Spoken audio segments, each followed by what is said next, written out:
Hi, I'm Liz Kossnar from Teen Reads. For the past few years, young adult, YA, has been crossing over to the adult market. So I have 7 books here for you to talk to you about. So let's begin. First up is This Song Will Save Your Life. It's coming from Macmillan in September. It's by Leela Sales. And this book is about a teenage girl who stumbles into a warehouse party, finds a misfit crew of friends, and a love of DJing. This book is also about trying to be cool, failing, and then finding friends and yourself.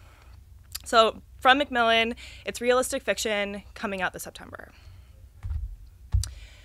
Next is If You Could Be Mine. This is a debut from Sarah Farizan and also coming from Algonquin's new teen line. So in Iran, homosexuality is illegal, but transgender operations are not. So 2 girls are in love, they're teenagers, with no hope of a future, especially when one becomes engaged to a successful doctor. So, will the main character decide that love is most important and change her true self, or decide otherwise? This is coming out in August. Next, from Random House, also this September, is the first in a new fantasy series from Brandon Sanderson. You may recognize his name because he finished up The Wheel of Time, which is an adult fantasy series. But in this series, which is YA, 10 years ago, calamity came to Earth and gave humans superpowers and also the desire to rule. These are called epics. The only people who are able to combat epics are called reckoners. And they're just regular humans who spend a lot of time checking out what epics do and trying to defeat them. Throw into the mix teenage Brandon, who is bent on avenging his father's death, and you've got a novel worthy of discussion.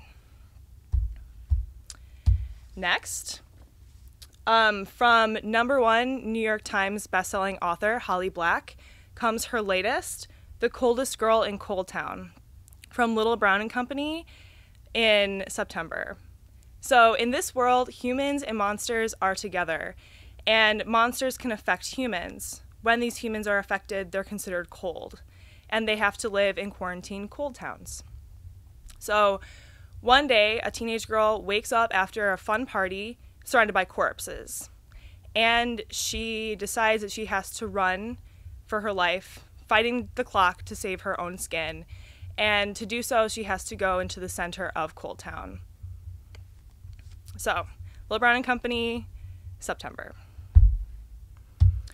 Now, a highly anticipated sequel to the National Book Award winner, The House of the Scorpion, is Nancy Farmer's The Lord of Opium.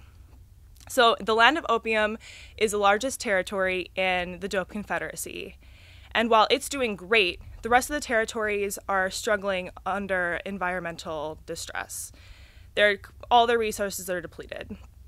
So, the only solution to the environmental destruction is in the Land of Opium. And teenage Matt is now the king of that territory. So this is supposed to be really great. I'm really excited for this book. Okay. From Scholastic, this September is Walter Dean Myers's prequel to Fallen Angels and Sunrise Over Fallujah. You might recognize the name Walter Dean Myers. He's a multi-award winner and currently the National Ambassador to Young People's Literature, which is pretty cool.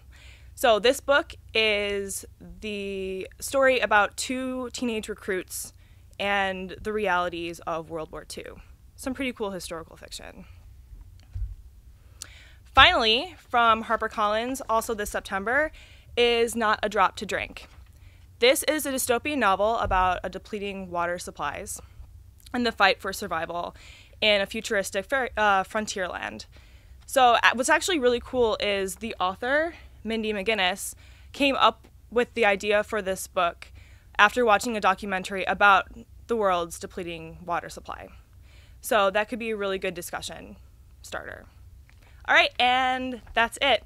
I hope you enjoyed seeing some new YA coming out.